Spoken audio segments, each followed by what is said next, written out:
तो प्रोग्राम का बाकायदा आगाज़ कर लेते हैं। हमारे साथ जो मेहमान हैं उनको आपसे करवाए देते हैं। बिलाल अज़रकियानी साहब वज़ीर मुमलिकत हैं बराए ख़जाना और रेलवेज़, बहुत शुक्रिया जी आपके वक्त के लिए। और हाफिज़ एहसान अहमद साहब हैं, माहिर कानून है, उनसे भी हम बात करेंगे। आगे MQM का भी हम मौक़िफ़ लेने की कोशिश करेंगे कि क्या है, और थोड़ा सा सिक्योरिटी उमूर पर भी आगे चल के प्रोग्राम में हम बात करेंगे। बिलाल अज़रकियानी साहब,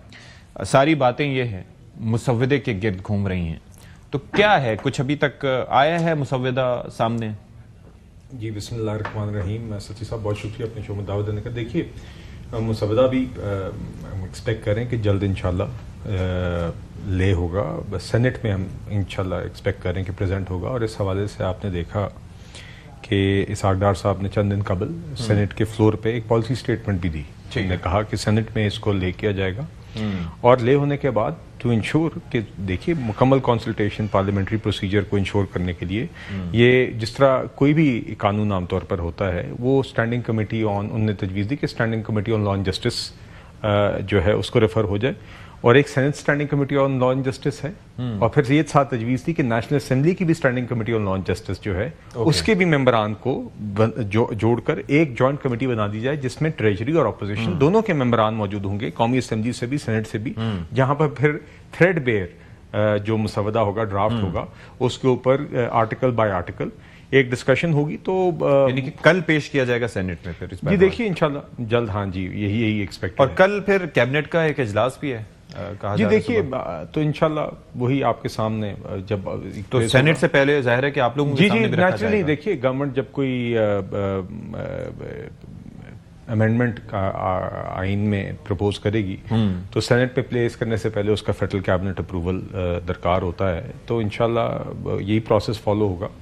और ये कैबिनेट के फ्लोर पर सेनेट के फ्लोर पर जब आ जाएगा, उसके बाद देखिए जो वो स्टैंडिंग कमेटी होगी, मेरे नज़दीक वो मौका होगा जहां पर पार्लियामेंटेरियंस भी मौजूद होंगे, मीडिया भी मौजूद होगा, और आर्टिकल बाय आर्टिकल रीडिंग होगी। और इसके अंदर मेरे ख्याल से ऑलरेडी कुछ उसके जो मेन फीचर्स हैं उसके ऊपर तो गुफ्तगू 2-3 दिनों से चल रही है, मगर नेचुरली फीचर्स हैं जी जो उसके, हाँ जी, जो मेन टॉपिक्स जो कि प्राइम मिनिस्टर साहब ने पीपल्स पार्टी की लीडरशिप के साथ डिस्कस भी किए थे, और उसके बाद अब आपने देखा है कि एक मुशावरती अमल दीगर और हमारे इत्तेहादियों के साथ भी जारी है। तो इसके नतीजे में अब आप सामने ड्राफ्ट भी आ जाएगा, और फिर ड्राफ्ट के ऊपर एक थ्रेड बेस्ड डिस्कशन पार्लियामेंट में होगी, और उसके बाद ही फिर कोई इंशाल्लाह जो वोटिंग का अमल है उसके बाद ही नतीजा खेज होगा।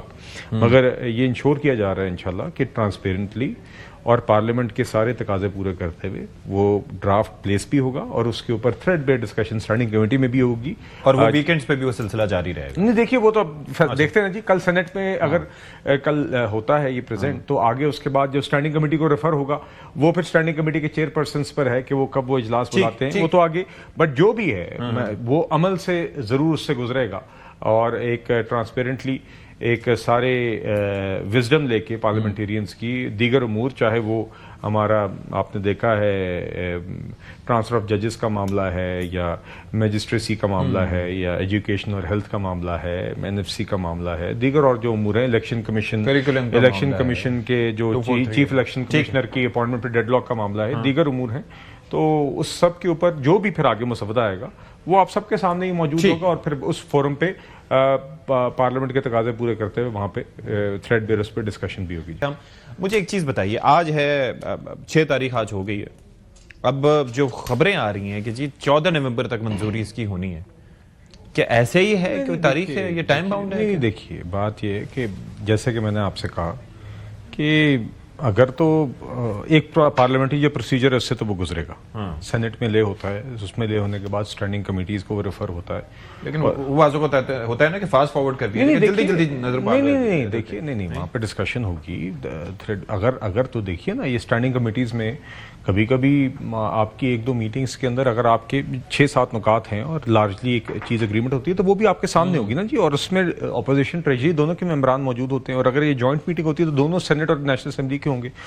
तो वो तो उस स्टैंडिंग कमेटी की प्रोसीडिंग्स पे डिपेंड करता है। मगर यकीनन आई थिंक आप वो प्रोसीजर जितना टाइम लेता है वो लेगा, मगर यकीनन अगर उसमें जल्द इत्तेफाक होता है, या उधर एक डिबेट होने के बाद एक वोटिंग का अमल जल्द हो जाता है, तो दैट्स पॉसिबल। मगर द मेन थिंग इज कि जो भी प्रोसीजर है पार्लियामेंट्री के, सेनेट से देखिए आपको दोनों हाउसेज में 2/3 मेजॉरिटी दरकार है, और एक हाउस में जब वो ले हो जाएगा सेनेट में, उसके बाद स्टैंडिंग कमेटी से गुजर के स्टैंडिंग कमेटी में जो भी मुसवदा अप्रूव होगा वो वापस सेनेट में वोटिंग के लिए आएगा, और सेनेट जब उसको पास अगर कर देती है तो फिर आगे कौमी असेंबली में जाएगा। तो ये पूरा प्रोसीजर फॉलो किया जाएगा, जो कि कॉन्स्टिट्यूशनल अमेंडमेंट का एक तरीकाकार है, और ये transparently through parliamentary practice and procedure होगा। लेकिन ये नवंबर में ही होना है, और खासतौर पर 14 नवंबर तक, ये मैंने पूछा नहीं, था देखिए मैंने आपसे ये कहा कि मेरे इल्म में कोई ऐसी डेडलाइन नहीं है, मगर यकीनन एक हमने एक सर्टेन पॉइंट्स हैं, और इसके ऊपर मैं कल भी इसी स्टूडियो में गालिबन एक और शो पर मौजूद था, तो हम इन इश्यूज पे अच्छी डिबेट कर रहे थे, और मुझे यकीन है इससे ज्यादा खातिर ख्वाह, बेहतर और सब्सटैंटिव और कंस्ट्रक्टिव कॉन्वर्सेशन इसकी स्टैंडिंग कमिटीज में होगी। अगर उस पे एक जल्द अगर नतीजा आ जाता है, उसकी एक रीजन ये भी है ना कि जाहिर है कि अभी हम बात कर रहे हैं तो हवा में, बिकॉज हम डिस्कस कर रहे हैं खदोखाल, देखिए 6-7 पॉइंट्स तो आपके सामने जो बुनियादी हैं वो तो मसवदा उसको ज्यादा होन कर देगा। मौलाना साहब इस पे कह रहे हैं कि ये जरूरी तो नहीं है कि बिलावल साहब ने भी जो पर्चा आउट किया वो दुरुस्त है, क्योंकि उस वक्त भी वो जल्द आपके सामने आ जाएगा ना, और यकीनन इस बात से तो मैं इत्तेफाक करता हूं कि जब ड्राफ्ट आपके सामने एक दफा ले हो जाएगा तो सब फिर मीडिया समेत सब एक कागज को देख रहे होंगे, तो यकीनन that will enable a more structured and more specific debate and conversation, but none of the procedure will be circumvented. मैं आपको कहने की जो गुजारिश है, उसके अंदर 5 दिन लगते हैं, 15 लगते हैं, वो तो एक अलग बात है, मगर जो पूरा प्रोसीजर फॉलो होना है, जो डिबेट होनी है, जो ले होना है, जो स्टैंडिंग कमिटीज में जाना है, वो